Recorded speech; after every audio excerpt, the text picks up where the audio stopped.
Hello every, welcome to ജോ talk football. അങ്ങനെ നാളെ നമ്മൾ ചാമ്പ്യൻസ് ലീഗിൻ്റെ സെക്കൻഡ് ഗെയിം കളിക്കാൻ പോവാണ് ഒളിമ്പ്യാക്കോസുമായിട്ട് എമിറേറ്റ്സ് സ്റ്റേഡിയത്തിൽ വെച്ചിട്ട്. ഈ പ്രിവ്യൂ വെച്ചിട്ട് നേരത്തെ ഇറക്കണമെന്ന് വിചാരിച്ചാണ്, പക്ഷേ അർട്ടറ്റയുടെ പ്രസ് കോൺഫറൻസ് ഒന്നും കഴിഞ്ഞില്ലായിരുന്നു. സോ പ്രസ് കോൺഫറൻസോ ഇല്ലാതെ എങ്ങനെയാണ് ഒരു പ്രിവ്യൂ, ഒരു കോണ്ടെക്സ്റ്റ് വേണ്ടേ, അതിനു വേണ്ടിയാണ് ഞാൻ വെയിറ്റ് ചെയ്തത്. ഇപ്പോൾ അർട്ടറ്റയുടെ പ്രീ മാച്ച് പ്രസ് കോൺഫറൻസ് കഴിഞ്ഞതേ ഉള്ളൂ. ആ ലൈവ് കണ്ടിട്ട് ആ ചൂടോടെ തന്നെ ഞാൻ നിങ്ങളുടെ മുന്നിൽ വന്നിരിക്കുന്നു. അപ്പോൾ അർട്ടറ്റയുടെ പ്രീ മാച്ച് പ്രസ് കോൺഫറൻസിൽ കൂടുതൽ ചോദ്യവും നമ്മുടെ സലീബിനെ പറ്റിയുള്ള ചോദ്യമായിരുന്നു. സലീബ് പുതിയ കോൺട്രാക്ട് സൈൻ ചെയ്തു, എന്താണ് നിങ്ങളുടെ ഫീലിംഗ്, സലീബ ലാസ്റ്റ് ഇയർ വരെ കൊണ്ടുപോകുമെന്ന് നിങ്ങൾക്ക് തോന്നിയായിരുന്നു, സലീബയ്ക്ക് ഒരുപാട് ഇൻട്രസ്റ്റ് ഉണ്ടായിരുന്നു റിയൽ മാഡ്രിഡിൽ നിന്ന്, വേറെ പല വലിയ ക്ലബ്ബുകളിൽ നിന്ന്. സലീബ് 3 പ്രാവശ്യം ലോണിന് വിട്ടു. അങ്ങനെ സലീബ ക്വസ്റ്റ്യൻ ഫുള്ള് സലീബയെ പറ്റിയാണ്.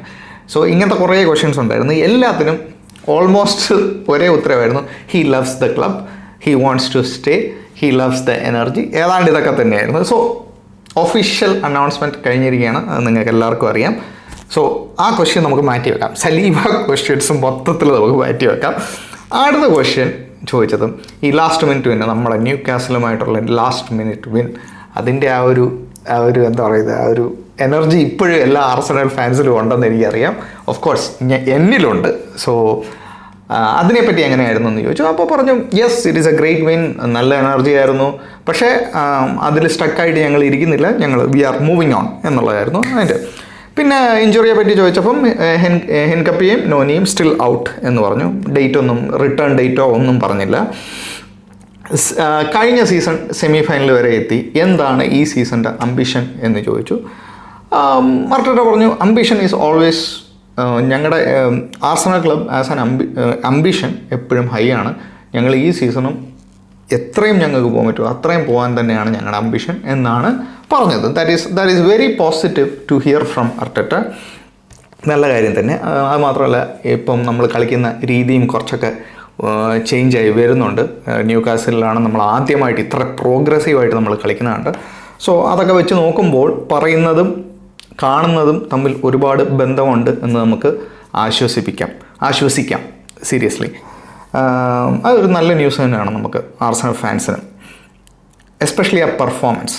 വേറൊരു ക്വസ്റ്റ്യൻ എന്താ ചോദിച്ചതെന്ന് വെച്ച് കഴിഞ്ഞാൽ, ഈ പ്രാവശ്യം ആർസണലിന് യാതൊരു എക്സ്ക്യൂസും ഇല്ല എന്നൊരു ചർച്ച സോഷ്യൽ മീഡിയയിൽ ഫുള്ള് നടക്കുന്നുണ്ട്, ഇൻക്ലൂഡിങ് എൻ്റേത്. അപ്പോൾ ഇതൊക്കെ നിങ്ങൾക്കറിയാമോ? ഇങ്ങനെ ഒരു സംസാരം നടക്കുന്നത് നിങ്ങൾക്കറിയാമോ? അപ്പോൾ ഇതിനെയൊക്കെ നിങ്ങൾ എങ്ങനെയാണ് നോക്കിക്കാണുന്നത് എന്ന് ചോദിച്ചു. അപ്പോൾ അർട്ടറ്റയുടെ ഉത്തരം വളരെ സിമ്പിളായിരുന്നു. ഞാൻ ആർസണലിൽ കാല് വെച്ച ദിവസം തൊട്ട് തന്നെ എൻ്റെ ambition is to win big trophies തന്നെയാണ്. അതിന് യാതൊരു മാറ്റമില്ല. അത് തന്നെയായിരിക്കും ഈ വർഷത്തെ എൻ്റെ ഞാൻ നോക്കിക്കാണുന്നത്, എൻ്റെ അംബീഷനും അത് തന്നെയായിരിക്കും എന്നുള്ള രീതിയിൽ പറഞ്ഞു. നല്ല കാര്യം നടക്കട്ടെ. ഞങ്ങളുടെ ആസ് ഫാൻസ് നമ്മുടെ എല്ലാവരുടെയും സപ്പോർട്ട് കാണും, ഇല്ലേ? പിന്നെ ഗ്യോക്കറൈസിനെ പറ്റിയാണ് ചോദിച്ചത്. That was very interesting question. കഴിഞ്ഞ കളിയിൽ ഗ്യോക്കറൈസിന് നല്ലൊരു ഫിസിക്കൽ ഗെയിമായിരുന്നു. ആ ഫിസിക്കൽ ഗെയിം നല്ല രീതിയിൽ തന്നെ മാച്ചപ്പ് ചെയ്തു. ഇങ്ങനെയാണ് ക്വസ്റ്റ്യൻ ചോദിച്ചത്, ഞാൻ പറയുന്നതല്ല, ഞാൻ ആ റിപ്പോർട്ടറിനെ കോട്ട് ചെയ്യാണ്. കഴിഞ്ഞ കളി ഗ്യോക്കറൈസിൻ്റെ ഗെയിം ഭയങ്കര ഫിസിക്കൽ ഗെയിമായിരുന്നു. ആ ഫിസിക്കൽ ഗെയിമെല്ലാം മാച്ച് ചെയ്യാൻ പറ്റി. പക്ഷേ ഗോൾ അടിക്കാൻ പറ്റിയില്ല. How happy are you with his performance എന്ന് അർട്ടറ്റയോട് ചോദിച്ചു. അപ്പോൾ അർട്ടറ്റ പറഞ്ഞു എനിക്ക് ഒരുപാട് ഇഷ്ടപ്പെട്ടു, ഐ ലവ്ഡ് ഇറ്റ് എന്നാണ് പറഞ്ഞത്. I loved it. പുള്ളിയുടെ ആറ്റിറ്റ്യൂഡും പുള്ളിയുടെ പെർഫോമൻസും, he was involve in lot of key moments എന്ന് പറഞ്ഞു. കംപ്ലൈൻറ്റ് ചെയ്യുന്നില്ല, ഫ്രസ്ട്രേറ്റഡ് ആവുന്നില്ല, എന്തെങ്കിലും ഒരു മിസ്റ്റേക്ക് ഉണ്ടെങ്കിൽ അത് കറക്റ്റ് ചെയ്ത് മുന്നോട്ട് പോകുന്നു. സോ ഇങ്ങനത്തെ കാര്യങ്ങളൊക്കെ ഗ്യോക്കറൈസിനെ പറ്റി വളരെ സപ്പോർട്ടീവായിട്ട് അർട്ടറ്റ സംസാരിച്ചു.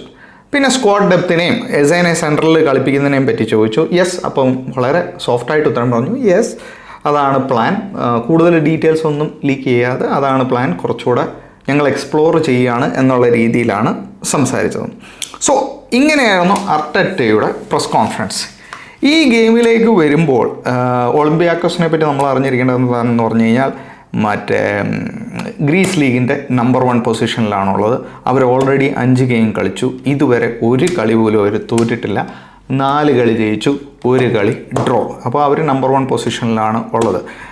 വൺ ഓഫ് ദ ഓൾഡസ്റ്റ് ടീമാണ് ഈ ചാമ്പ്യൻസ് ലീഗിൽ ഉള്ളത്.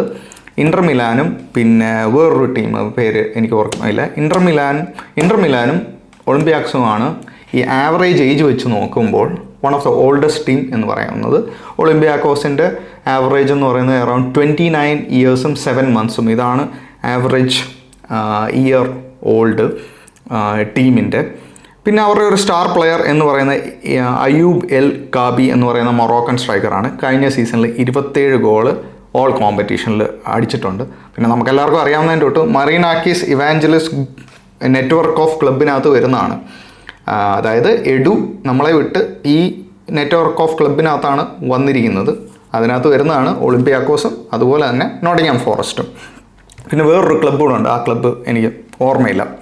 സോ മറീനാക്കീസ് ഇവാഞ്ചലിസ് എന്ന് പറയുന്നത് ഒരു ഗ്രീക്ക് ബിസിനസ്മാനാണ്. പുള്ളിയുടെ അണ്ടറിൽ വരുന്ന ക്ലബ്ബാണ് ഈ പറയുന്ന ഒളിമ്പിയാക്കോസും നോട്ടിംഗ്ഹാം ഫോറസ്റ്റും. പിന്നെ വേറൊരു ക്ലബ്ബ് കൂടെ ഉണ്ട്, എനിക്ക് ഓർമ്മയില്ല. സോ അവിടെ ഒരു ഓൾമോസ്റ്റ് ലൈക്ക് എ CEO റോളിലാണ് ഇപ്പം നമ്മുടെ എഡു ഗ്യാസ്പർ വർക്ക് ചെയ്യുന്നത്. സോ എഡു ഗ്യാസ്പറിനെ മിക്കവാറും നമുക്ക് എമിറേറ്റ്സിൽ നാളെ കാണാൻ പറ്റും. അങ്ങനെയുണ്ട്. ഈ ഗെയിമിലേക്ക് ആർസണലിൻ്റെ പോയിൻ്റ് ഓഫ് വ്യൂവിൽ നിന്ന് നോക്കുവാണെങ്കിൽ കുറച്ച് ചേഞ്ചസ് വരുത്താൻ സാധ്യതയുണ്ട് എന്നാണ് എനിക്ക് ഫീൽ ചെയ്യുന്നത്. പക്ഷേ ഒരു ഹ്യൂജ് ചേഞ്ച് വരുത്താൻ സാധ്യത ഇല്ല. കാരണം എന്താണെന്ന് വെച്ച് കഴിഞ്ഞാൽ കഴിഞ്ഞ കളിയുടെ ആ ഒരു കണ്ടിന്യൂവേഷൻ ആയിരിക്കും ഈ കളിയിൽ നമുക്ക് കാണാൻ പറ്റുമോ. കുറച്ചുകൂടെ പ്രോഗ്രസീവായിട്ട് കളിക്കും എന്നാണ് എനിക്ക് ഫീൽ ചെയ്യുന്നത്.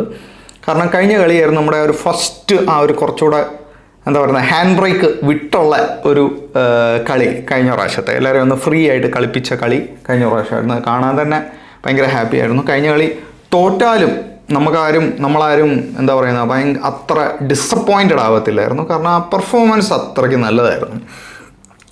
സോ അങ്ങനത്തെ ഒരു പെർഫോമൻസ് ക്യാരി ഫോർവേഡ് ചെയ്യാനായിരിക്കും ഈ ഗെയിമിൽ അർട്ടറ്റ ശ്രമിക്കുന്നത്. അതുകൊണ്ട് ഒരുപാട് ചേഞ്ചസ് വരുത്താൻ സാധ്യതയില്ല. ചിലപ്പം മെറീനോ മിഡിൽ തിരിച്ച് ഇടം കണ്ടെത്താൻ സാധ്യതയുണ്ട്. ചിലപ്പം ഓഡഗാർഡ് ചിലപ്പോൾ തിരിച്ചു വരാൻ സാധ്യതയുണ്ട്. എസെ എന്തായാലും സ്റ്റാർട്ട് ചെയ്യുമെന്ന് എനിക്ക് ഫീൽ ചെയ്യുന്നു. ഗ്യോക്കറൈസ് കാണും. ഇൻസ്റ്റെഡ് ഓഫ് ട്രൊസാർഡ് മാർട്ടിനെല്ലി ആയിരിക്കും സ്റ്റാർട്ട് ചെയ്യുന്നത്. ഗ്യാബ്രിയേൽ കളിക്കാൻ സാധ്യത കുറവാണ്. മൊസ്കാറ തന്നെയായിരിക്കും തിരിച്ച് വീണ്ടും സ്റ്റാർട്ട് ചെയ്യുന്ന. ആ ഒരു മിസ്റ്റേക്ക് അറിയാമല്ലോ, ന്യൂ കാസലിനെതിരെയുള്ള ആ ഒരു മിസ്റ്റേക്ക് തിരുത്താനുള്ള ഒരു അവസരം എന്തായാലും അർട്ടറ്റ നമ്മുടെ മൊസ്കാറയ്ക്ക് കൊടുക്കും. ഇറ്റ്സ് ഓൺലി 1 മിസ്റ്റേക്ക് ചെയ്തത് ആൻഡ് ഇറ്റ് ഡിൻ കോസ്റ്റസ്. നമുക്ക് ഒരു പ്രശ്നമായില്ല. At the end of the day നമ്മൾ ജയിച്ചു ആ കളി. സോ അതെല്ലാം മറന്നിട്ട് നമ്മൾ ന്യൂ പേജ് എന്നുള്ള രീതിയിൽ നമുക്ക് വരണം. അപ്പം ഇങ്ങനെയാണ് ഒരു ബിൽഡപ്പ് എന്ന് നമുക്ക് വേണമെങ്കിൽ പറയാം. വലിയ മാറ്റങ്ങളൊന്നും നമ്മുടെ ന്യൂ കാസിൽ ഗെയിമിൽ നിന്ന് ഈ ഗെയിമിലേക്ക് മാറ്റം കാണത്തില്ല. ഓഫ് കോഴ്സ് ബാക്ക് നോക്കുവാണെങ്കിൽ ചിലപ്പോൾ ബെൻ വൈറ്റ് വരും. Yes, Ben White, Gabriel, Mosquera, MLS. കാലഫിയോറയ്ക്ക് പകരം MLS ആയിരിക്കും. മിഡിൽ റൈസ്, സുബമെൻഡി, ഓഡഗാർഡ് ആയിരിക്കും.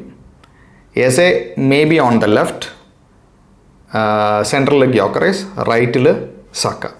ഇങ്ങനെയായിരിക്കും എനിക്ക് ഫീൽ ചെയ്യുന്നത്. ഇങ്ങനെയാണ് എനിക്ക് ഫീൽ ചെയ്യുന്നത്. ചിലപ്പം ഓഡഗാർഡ് എസ് എ ലെഫ്റ്റിലാണെങ്കിലും കുറച്ച് സെൻട്രൽ റോളിൽ കളിക്കാൻ നമുക്ക് കാണാൻ പറ്റും എന്നാണ് എനിക്ക് ഫീൽ ചെയ്യുന്നത്. Let's see, it will be a very interesting game. ഞാൻ ലൈവ് പോകാൻ മാക്സിമം നോക്കുന്നതാണ്. Okay, thank you guys, thank you so much for watching. Good night.